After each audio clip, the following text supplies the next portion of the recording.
Congreso Mundial de la Carne, Uruguay 2016. Distintas voces, una melodía. Se siguen desarrollando distintas actividades en el marco de esta Expo Prado 2016 y la cobertura, como siempre, está aquí en ARU TV. Estamos con Silvana Monseñori, gerente de marketing de lo que es el INAC. Hablemos de esta actividad. No es una más dentro de Expo Prado, se está hablando mucho de esta actividad, se espera convocar mucho. ¿Cuál es el objetivo? Bueno, tenemos el Congreso Mundial de Carnes, es una actividad realmente importante para el Uruguay.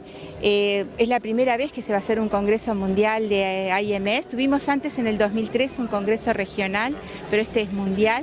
Y en los días previos, además, del 3 al 5 vamos a tener un workshop de marketing, en donde todos los referentes del marketing de los distintos países vamos a trabajar en forma conjunta. Eso va a ser en Colonia del Sacramento. Y luego del 7 al 9 en Punta del Este sería el Congreso. Y hoy, como un adelanto aquí en Expo Prado, se trae un experto de Australia. Exacto. Que tiene un concepto bien interesante para la región. Sí, es una persona muy interesante de escuchar, se los recomiendo realmente. Y por supuesto vamos a tener mucho para aprender y para escuchar de lo que nos dice.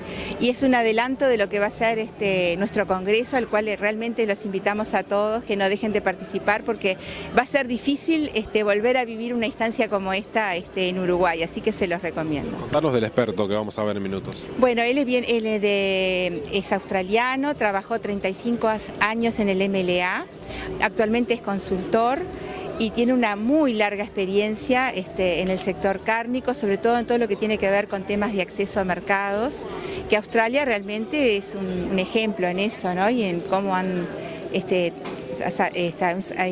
podido abrirse en los distintos mercados, por lo cual va a estar muy bueno, se los recomiendo. Continuamos con las actividades de INAC dentro de esta exposición rural del Prado 2016 que tiene a este experto australiano en lo que es el mercado de carne. Estamos con Jorge Costa, gerente de información de INAC. ¿Por qué se lo apunta a él a traerlo a esta exposición?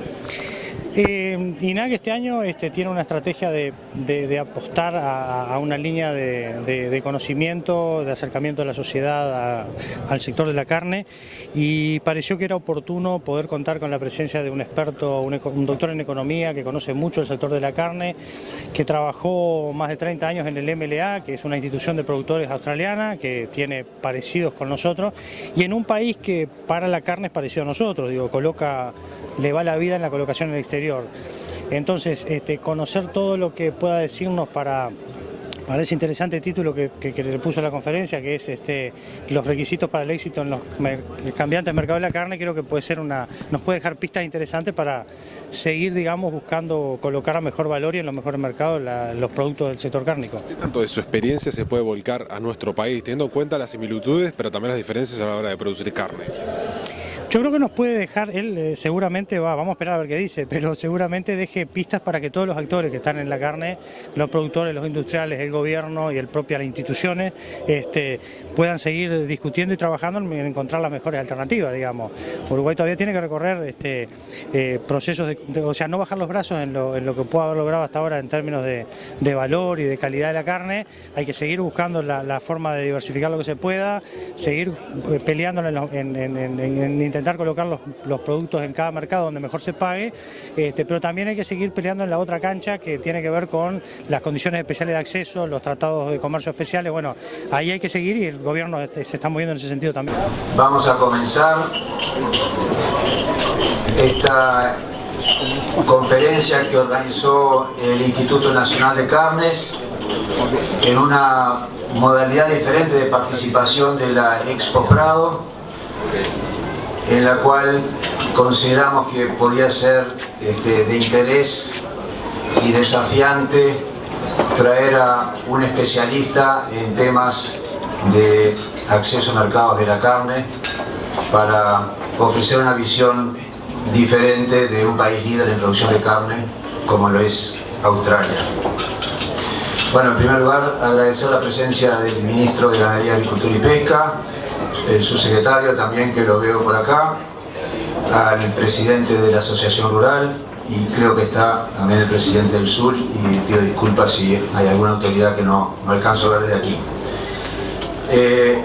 Hoy es un día especial para el Instituto, el 8 de septiembre fue creado el Instituto Nacional de Carnes, hace 49 años, algunas instituciones nos han ganado en su festejo de los 50 años, pero el año que viene va a ser el año de festejo de los 50 años del instituto. ¿Cuál es la evaluación que hizo INAC para seleccionar a Australia y en particular al doctor Peter Barnard para que nos dé esta presentación? Esencialmente son similitudes muy importantes que encontramos que tiene Australia con el Uruguay. Hay básicamente 5 países en el mundo exportadores de carne donde la mayor parte de la producción obtenida es exportada. Estos 5 países son Australia, Nueva Zelanda, Irlanda, Paraguay y Uruguay. El caso de Irlanda es un poco particular porque la mayor parte de sus exportaciones se concentran en Inglaterra por situaciones preferenciales del mercado que ocupa. Nueva Zelanda tiene una particularidad de que su producción está muy orientada a los excedentes de ganado lechero cuando deben refugarse y faenarse, o sea que es una producción de carne muy basada en las razas lecheras. Ni que hablar que el caso de Paraguay es similar al nuestro, pero en un desarrollo en cuanto al acceso a los mercados más reciente respecto del que tiene Uruguay. Y si hay un país con el cual nosotros tenemos que tomar como referencia, sin duda que es Australia. Australia tiene una excelente inserción internacional, produce en sistemas de producción bastante similares a los nuestros y necesariamente tiene que desarrollar estrategias muy similares a las que nosotros requerimos. De ahí que seleccionamos a este país para buscar un expositor de nivel. Para presentar al doctor Barnard, el doctor Barnard es economista agrícola con un alto reconocimiento internacional que ha dedicado sus últimos 30 años profesionales al sector agropecuario australiano. En el momento actual, el doctor Barnard es director gerente de la consultora Oliver y Doam. Es una consultora independiente que asesora en temas económicos y de políticas al sector agropecuario. Anteriormente y durante 25 años, el doctor Barnard fue gerente general de Meat and Livestock Australia, mejor conocida como MLA. Desde su posición en el MLA, condujo las áreas de marketing internacional, de acceso a mercados y de información de mercados, trabajando activamente en importantes acuerdos de comercio internacionales como los tratados de libre comercio que Australia tiene con Japón y que Australia tiene con Corea, habiendo participado incluso hace muchos años de la ronda Uruguay de la OMC. Peter es doctor en Economía de la Universidad de Adelaida. Para hacer una breve presentación de lo que es MLA, para los que no están tan familiarizados con la institución, tomé desde la página web a cuenta de más detalles que el doctor Barnard va a dar. Lo primero, cómo se identifica MLA. Meat and Livestock Australia es una organización sin fines de lucro que provee de servicios de investigación, desarrollo y de marketing a los productores de ganado vacuno, ganado ovino y caprino.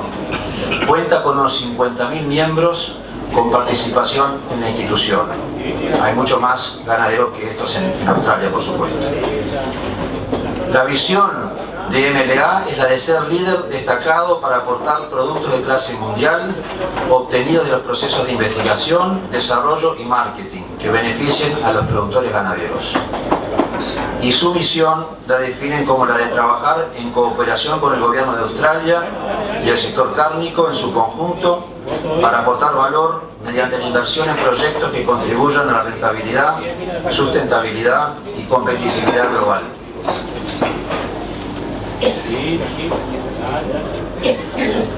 Como vemos, muchas similitudes y sin duda que mucho para rescatar de la experiencia que nos pueda transmitir Peter Barnard. Nosotros vamos a pasar la palabra al doctor Barnard, que va a hacer una presentación en inglés. Para eso hemos previsto la traducción simultánea, creo que todos ya se han hecho de sus auriculares. Quienes quieran hacer preguntas por cuestiones de agilidad y de orden, hemos entregado unos papeles donde pueden presentar las preguntas y tenemos en el salón a dos funcionarios del instituto, a ver si se pueden identificar, por favor. Que levanten la mano. Quien quiera entregar una pregunta se refiere a ellas y ya nos arriman los papeles para las preguntas. Y al final de la presentación vamos a ofrecer un copetín elaborado con bocaditos a base de carne vacuna y carne ovina. Un pequeño detalle técnico respecto de la traducción. Ustedes van a escuchar que Bundle se refiere a industry. No, cuando dice industry no son los frigoríficos. Para los australianos industry es el sector ganadero esencialmente. De manera que obviamente en la traducción esto está previsto, ya está coordinado con las traductoras, pero como ustedes van a escuchar permanentemente la palabra industry, traduzcan mentalmente que no está hablando de los frigoríficos en ese caso. Bueno, Packers es la palabra que va a usar normalmente cuando se refiere a los frigoríficos. Bueno, de mi parte nada más, le doy la palabra a Peter. Adelante entonces, Peter.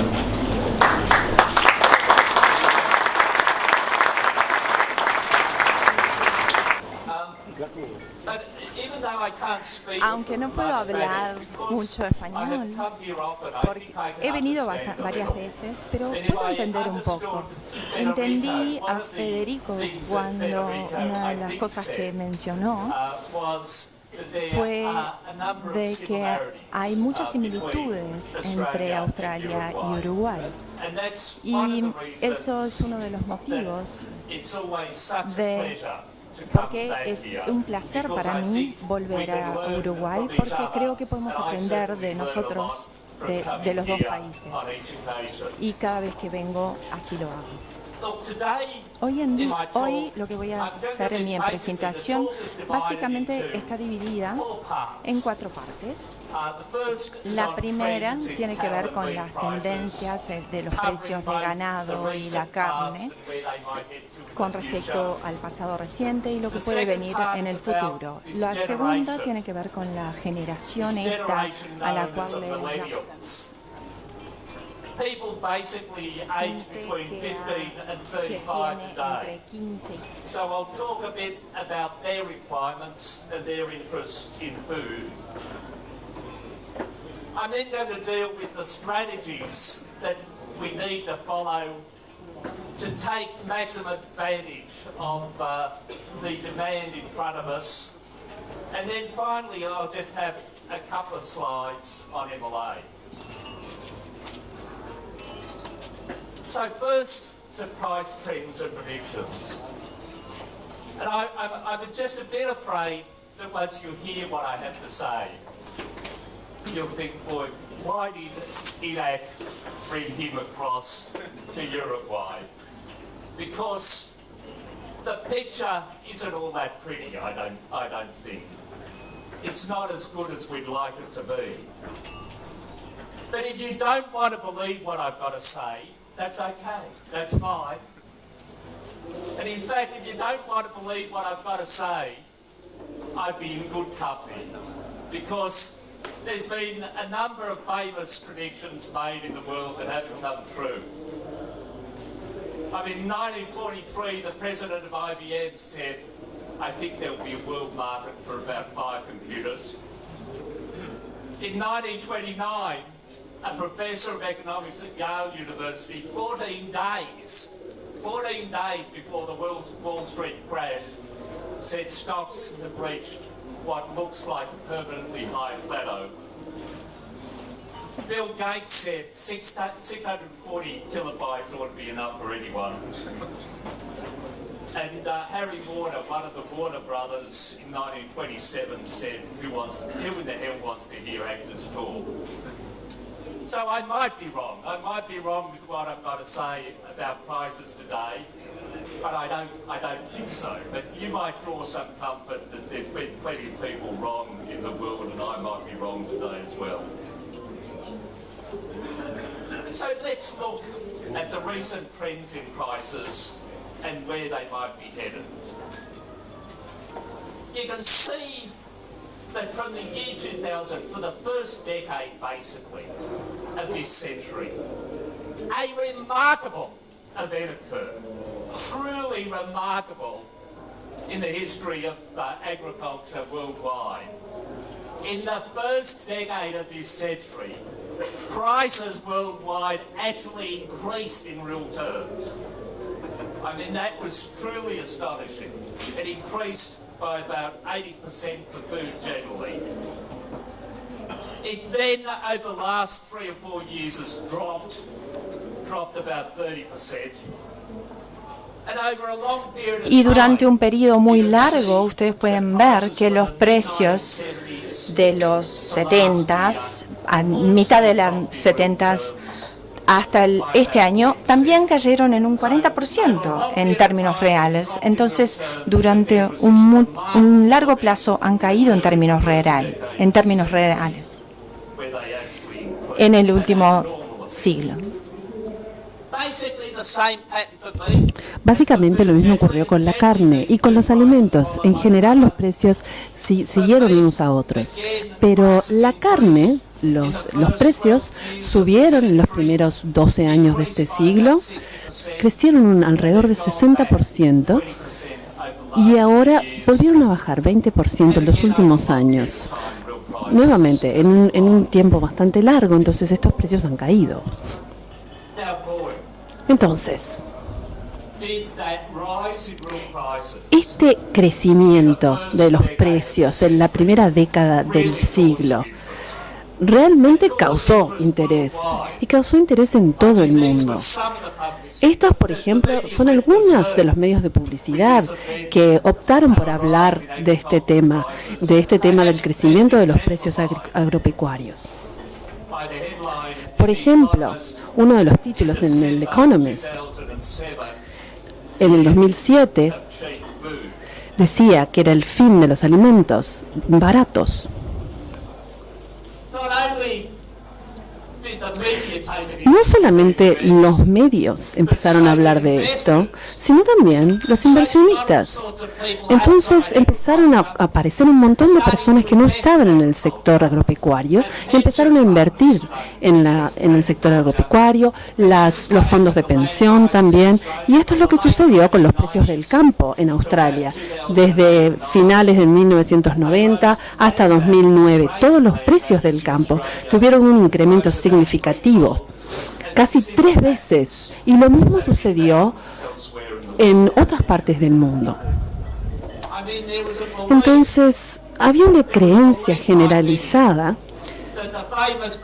de que las predicciones famosas de este hombre Malthus, en términos de que el mundo se iba a quedar sin alimentos, parecería que iban a hacerse realidad. Pero dijeron, bueno, esto es correcto.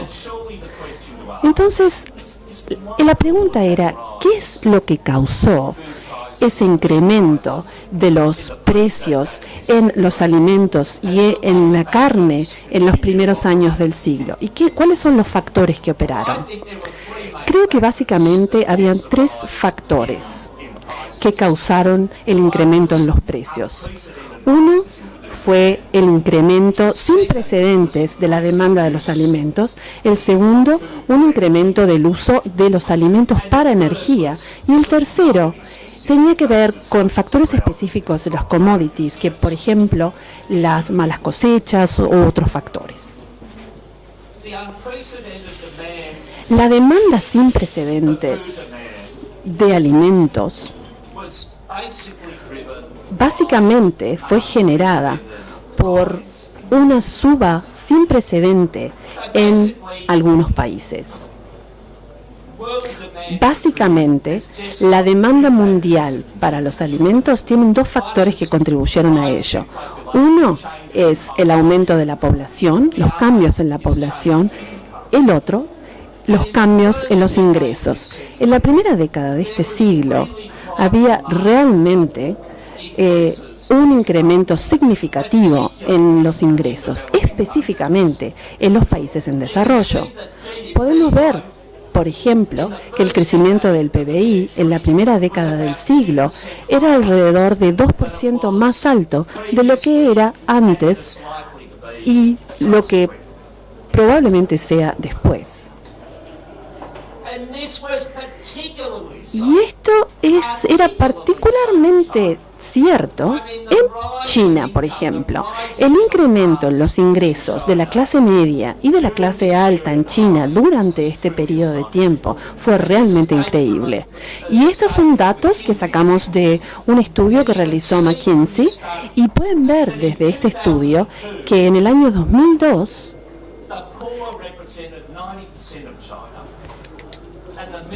los pobres eran el 90% y la clase media el 9% de China. En el año 2011, de acuerdo a los estudios de McKinsey, los pobres habían bajado un 29% de la población china y la clase media había subido al 68%. Y esto en realidad causó este incremento impresionante en la demanda por alimentos y la demanda de carne, específicamente en China. Podemos ver en este cuadro que en el año 2005, solamente hace una década, el año 2005, en China, estaba virtualmente importada cero carne. En el año 2015 importaba 1.5 millones de toneladas.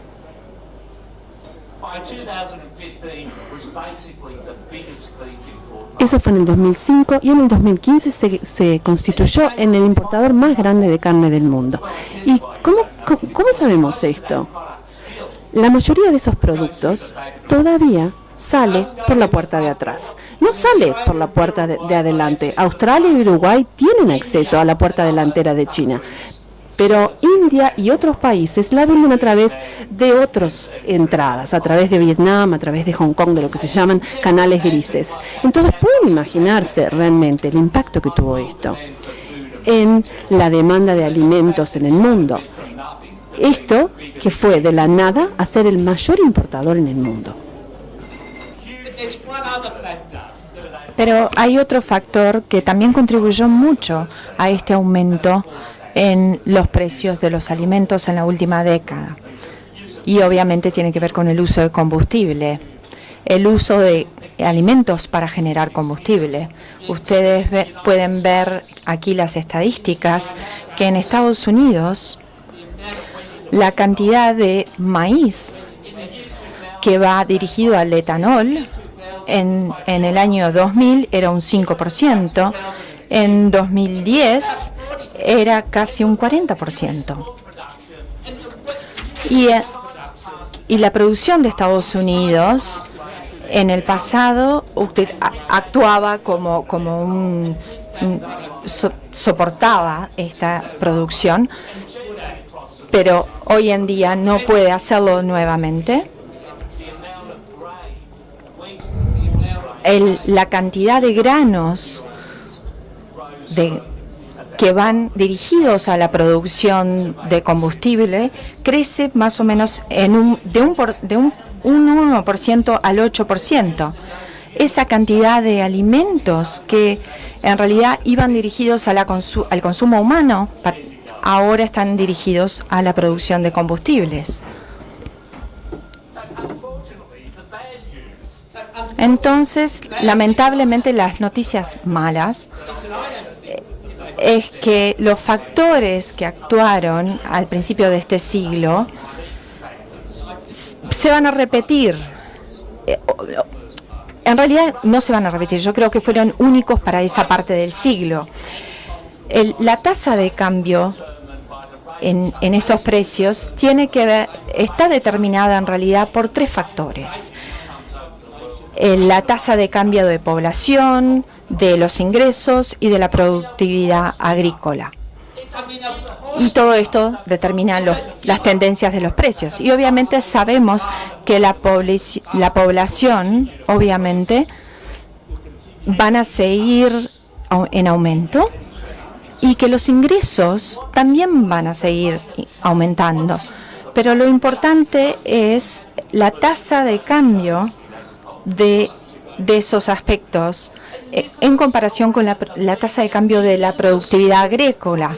Y esto es una historia que los medios se pierden en la primera década del siglo. El hecho es que la tasa de cambio de aumento en las poblaciones del mundo está cayendo y ustedes lo pueden ver en estas estadísticas. Hasta 1975 la población era el 62% de crecimiento, entre el 75 y 2000, 55%. Y luego, prácticamente entre 2025 y 2050, caerá al 29%. Entonces, ¿qué está sucediendo en China? Nos preguntamos. La población en China, esto es virtualmente certero de que va a suceder, porque son las tendencias que tienen, pero la población en China comenzó a caer, no va a crecer más. A partir del 2030 va a empezar a decaer. Entonces, las poblaciones van a caer y, como dije anteriormente, yo creo que la primera década fue realmente increíble en cuanto a aumentos en ingresos y es poco probable que esto siga cayendo. Y hay algunas cifras de la OCDE y las predicciones dicen que esto va a suceder, que van a caer. Obviamente, ¿cuál es el caso para esto? La población se está envejeciendo y obviamente una población más envejecida necesita menos población activa y por eso los ingresos van a caer. Y nuevamente en China es increíblemente importante al respecto. Ustedes pueden ver que va a caer cayó un 10%, de un 1% a un 3%. Entonces, dado esas tendencias, es sorprendente que la tasa de aumento aumente, es raro que la tasa retroceda. Nuevamente, esto realmente se perdió en cuanto a en la década del siglo. Si la tasa de aumento va a caer, esto entonces sería imposible. Entonces, vemos estas cifras y para poder cumplir con las expectativas y las demandas alimenticias, lo que va a suceder en todo el sector agropecuario tiene que incrementarse en un 1% por año. Luego de eso, en la parte de carne es un 1,4%.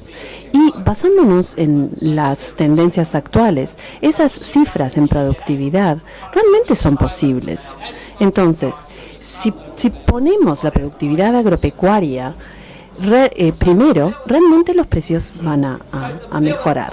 Entonces, la conclusión melancólica de esto es que los precios reales agropecuarios, incluyendo los de la carne, realmente no creo que vayan a subir. Incluso pueden llegar a bajar, como ya lo han hecho en los últimos 3 o 4 años. Pero para INAC, para que me dieran esta charla que estoy haciendo hoy, les quiero indicar qué es lo que debemos hacer para cumplir con esta baja que puede suceder en los precios. Una cosa que podemos hacer es trabajar en la demanda, la otra es trabajar en la productividad. Existe esta generación fantástica que ya mencioné al comienzo, esta generación del milenio. esta generación maravillosa que nació entre 1990 y finales del siglo, que ya son una fuerza poderosa en el mundo, en todo el mundo, ya están representando el 25% de la población mundial y representan el 25% de la población de los países más ricos, por ejemplo Estados Unidos. Y estas personas tienen una visión distinta a la que tengo yo, por ejemplo, y distinta a la que tienen muchos de ustedes. Las personas del milenio están interesadas en los alimentos. Ellos salen a comer 2 veces más que las personas que nacieron hasta el 1960, por ejemplo. Por primera vez, si ustedes miran el cuadro, por primera vez en la historia del mundo, están gastando más en alimentos que en ropa. Este es un dato significativo. Para estas personas de la generación del milenio, el alimento es identidad. El alimento es la automarca. El alimento es la divisa social. Y es importante en su vida. Y haciendo un poco de investigación para esta charla que tengo hoy, encontré esta imagen y realmente me parece fantástica. Para la generación del milenio, un burrito no es un burrito normalmente, sino que es simplemente una delicia en forma de cilindro, perfectamente envuelta, hecho a mano, que apoya la agricultura local y cambia la cultura. Realmente esta es la impresión que les causa. Y esto es la impresión que tienen la generación del milenio. Estas personas les interesa el alimento, buscan el conocimiento. El 75% quieren saber más sobre la producción de alimentos. El 50% quiere saber cómo, por ejemplo, se produce la carne que comen. Y una de las grandes tendencias es la carne criada a pastura. Lo que ellos quieren es autenticidad. Quieren transparencia, quieren conocer más sobre el proceso, quieren alimentos que tengan una historia detrás.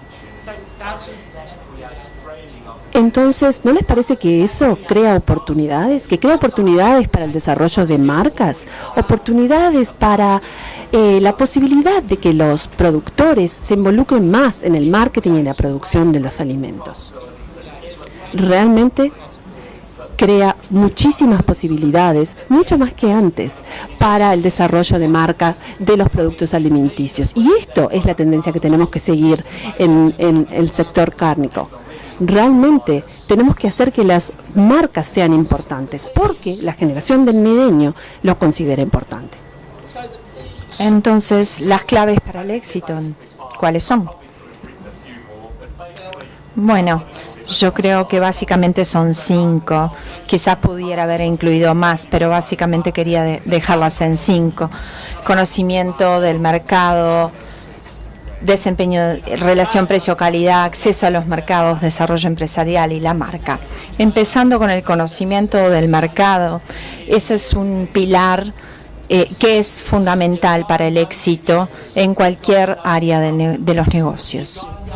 Ustedes tienen que conocer sus negocios, sus clientes, cuáles son los mercados con tendencias, cuáles son los competidores. Ustedes tienen que saber todo lo que hay que saber acerca de todo. En Australia tenemos este dicho: creemos en Dios, para todo lo demás nos traen la información. Integridad del producto, nuevamente, este es una piedra angular para el éxito. La integridad del producto no quiere decir solo trazabilidad, seguridad alimenticia. Obviamente eso es lo principal, pero ustedes tienen que tener todas las etiquetas en cuanto a trazabilidad y seguridad del producto, pero también quiere decir estar respaldando cualquier declaración que uno hace acerca de los productos que comercializamos. Hay que ser auténticos porque la generación de hoy en día quieren que uno sea realmente auténtico y lo pueda probar. Si uno dice que es halal, entonces uno tiene que cumplir con todos los requisitos halal. Si uno los está calificando los productos, estas calificaciones tienen que ser transparentes y auténticas. Obviamente tenemos que continuar para poder brindar un costo-beneficio.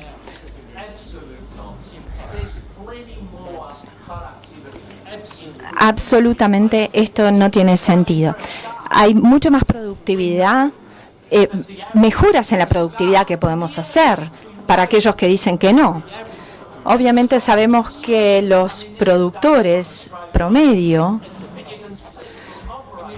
no están ni siquiera, son las estrellas. Los productores estrella, en realidad, los mejores 25 en el norte de Australia, básicamente están logrando 2 veces más margen que los otros. Entonces, hay muchas mejoras que todos pueden lograr. Y luego también hay suficiente lugar para que los más exitosos puedan mejorar también. Hay sugerencias de todo tipo y ustedes pueden llegar a $1 billón por año en términos reales. El mercado australiano solo vale $11 billones al año. Entonces, quizás nos va mucho mejor que en muchos países del mundo, pero con más investigación sí podemos y vamos a realmente reducir estos costos como ser de enfermedades. Y finalmente, un área que es muy importante, tanto para la marca, la dirección de la marca hacia dónde queremos ir, y también para las mejoras de productividad. Esto tiene que ver con la cadena de suministro. Algunos años atrás, nosotros como en el sector necesitamos aumentar esta integración de la cadena de producción y realmente tenemos que basarnos en el valor real del animal.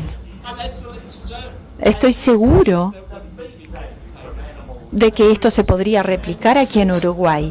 Y esto realmente es el valor real de los animales.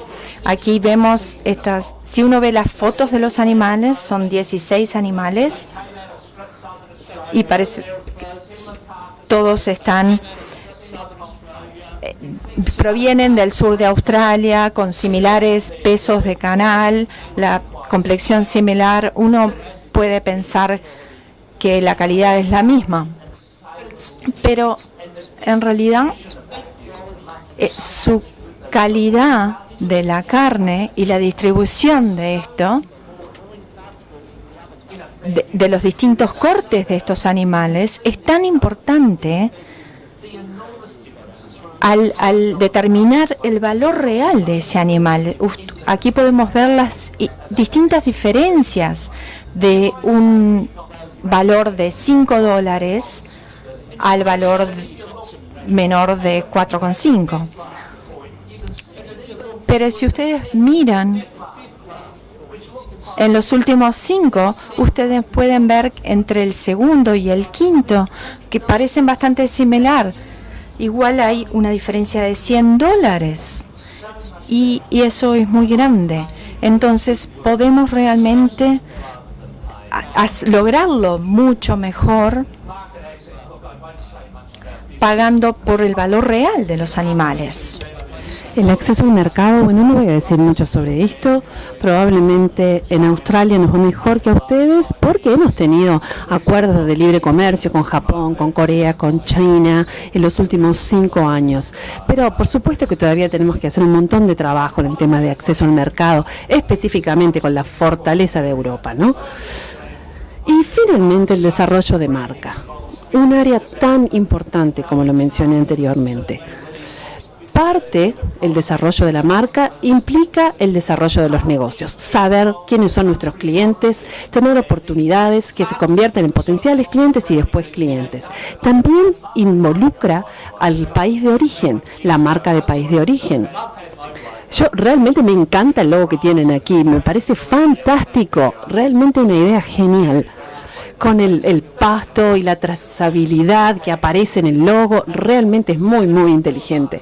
Pero, por supuesto, esto que vemos aquí son datos de Japón. El porcentaje de mujeres en Japón que realmente prestan atención al país de origen. Y es 90%. 90% de las mujeres en Japón van a la tienda y van a ver el país de origen del producto. Y eso realmente se ve en todo el mundo. Todos sabemos de dónde vienen los productos. Entonces, tenemos que poner toda la fuerza en la marca. También necesitan especificaciones del producto, con el desarrollo de las marcas, con la diferenciación, los tipos de demandas que estas nuevas generaciones están pidiendo. Hay realmente una oportunidad para proporcionar productos distintos. Entonces, lo que queremos hacer es salirnos de esta noción de que carne es carne y queremos crear una variedad de elementos que pueda satisfacer una variedad de deseos. Y una de las misiones que hemos hecho en Australia es crear esta especie de certificación de producto criado a pastura. Es una certificación que se ve y pueden ir a los establecimientos y pedirla. Realmente también tenemos una certificación de estándares de cualidades. Sé que no usan todas las mismas cosas aquí, pero son varias cosas distintas que pueden utilizar también con algunos antibióticos. Sé que acá no los usan, pero es una certificación de antibióticos libres que también utilizamos. Entonces, estamos obteniendo una mejora de precios del 15 al 20%. Estamos vendiendo en los Estados Unidos, en los grandes supermercados, los mejores, seguramente a un montón de gente de la generación del milenio, porque eso es el tipo de productos que ellos están buscando. Y estas son las direcciones en las que queremos ir. Y por supuesto también está el tema de las marcas de las compañías. Por ejemplo, en Australia, lo que hace la MLA es tener una tarifa que se usa para el marketing. Entonces, si ustedes quieren seguir estas iniciativas, cuando nosotros quisimos seguir estas iniciativas y exportarlas, estas iniciativas, también pusimos muchísimo esfuerzo en la marca.